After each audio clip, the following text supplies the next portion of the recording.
លោតតែមានពើគៀងកាយប្រឡែងរសៀលកងភ្នំបងងាវម្នាក់ឯងកនដោចកនដែងនឹងដល់ជីវ៉ាស្រែធ្លាប់មានស្រីតែអូនមានថ្មីតាមចិត្តមេដាគេចេះទឹកលុយចូលភ្លើងស្នេហាពុំរត់រៀមរាពីស្រីគេក៏លៀងធំយូសាពុនភ្នំបំរើរាជការលុយឡានអំណាចផ្កាយពីវេហាដីរាប់ហិកតារថយន្តពីរបី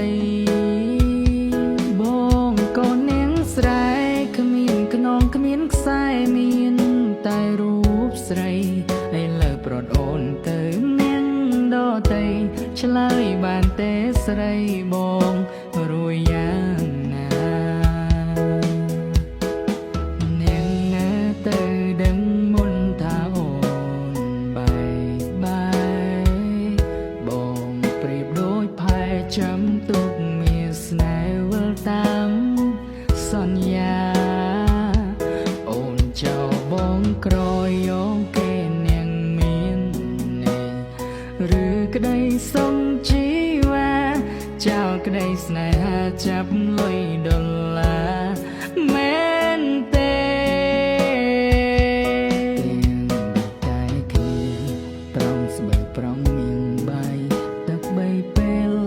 តែអូនបានពុកអូនចោលកន្ទេល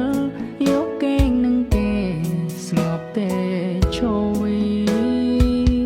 បើអូនរីករាយបងក៏រីករាយជាមួយនា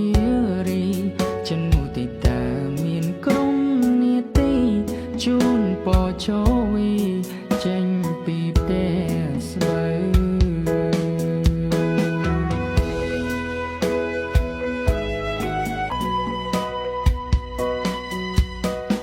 នាងណាទៅដឹងមុនថាអូនបាយបងប្រៀបដូចផែចាំទុកមានស្នេហ៍វិលតាមសន្យា